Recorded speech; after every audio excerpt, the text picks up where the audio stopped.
The following program is a production of WLRN Public Television.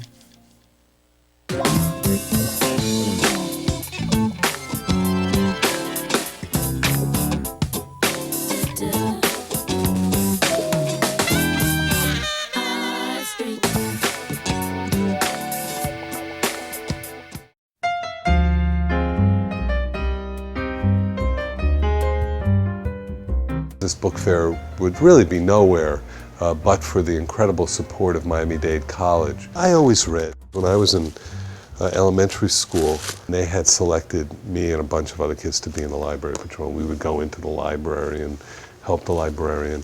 And I don't know if they did that for kids who read a lot or they were trying to encourage kids to read. But it had a very big influence on me. And I remember it to this day, sort of being around books and the calming influence that that's always had on my life.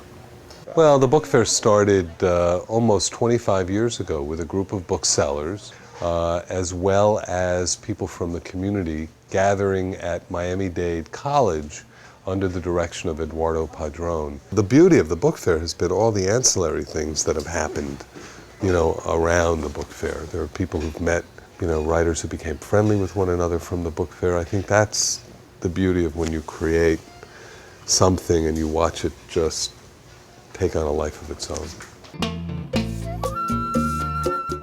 Hi, my name is Carolina Garcia Aguilera. I live in Miami on South Beach, and I'm the author of all these books that I'm holding. But perhaps I'm best known as being the author of the Lupe Solano series. I've been a private eye for 20 years, a working private eye for 20 years, and in Miami, that's quite an experience. Of course, by law, I can't write about my cases. Being in the Miami Book Fair was just really a highlight of my career. I was totally happy. I couldn't believe I was there. I was so nervous. I guess I'm more of a fan than I am a writer.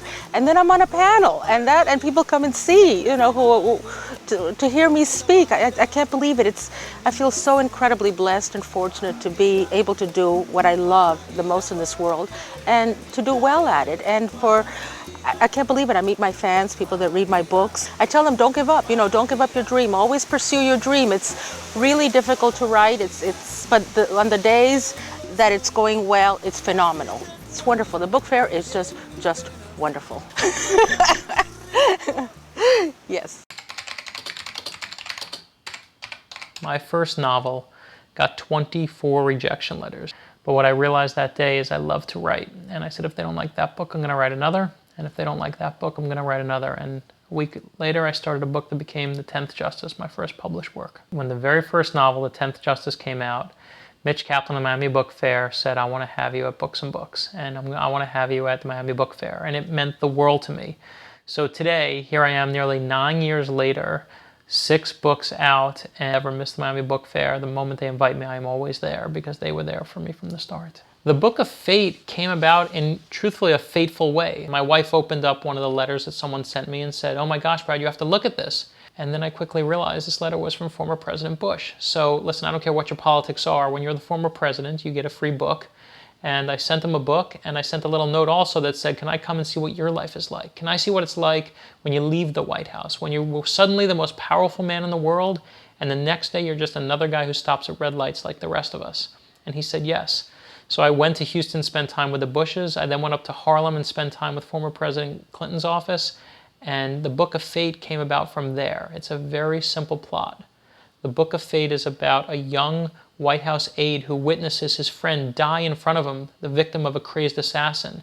Research about the Freemasons, about former presidents, about gossip columnists, about all these details, they're all real, and I put them right in the book. You will see when you go to the book fair in Miami that there are going to be plenty of people. The top people in the country are all going to be down here. It has the best authors. They get a platform to reach hundreds of thousands of people that they would otherwise never reach. And that's why it's one of the best book fairs in the country. When I go to book fair, I answer questions, sign books, help anyone who needs any kind of writing advice or anything else while they're standing there in line, and I think it's the best way to interact with authors. So I tell every author who asks, don't let anyone tell you no. It's cliche, but it's true.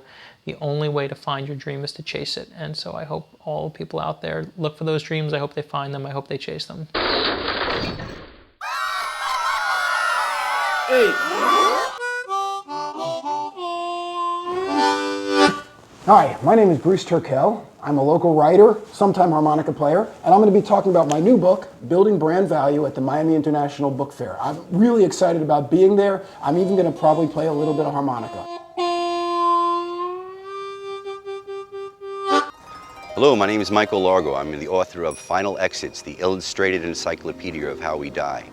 I'm really excited about presenting at this year's Miami Book Fair coming in November. I've been there a number of times and it's been a tremendous experience. It really helped my career. My other books were mysteries, and I was trying to find out some different ways to knock off some characters, and I came across this idea of finding different ways that people could die. One research led to another. It's taken over 10 years to create this book. Many years ago, I was going through a writer's block of some sort, and I called up Mitchell Kaplan and I said, can I do something to help with the book fair? I really became inspired by being around writers, again agained my confidence and began to write again in earnest. By studying how people died, you got a real good snapshot of how they lived. As each technology advances, we find there's brand new ways to become deceased. Different sports, hang gliding, skateboarding, these weren't around 100 years ago. Cheerleading, for example. It's the most growing sport for young girls and women in America today. But in the book, I've discovered that is it actually more dangerous than bowling?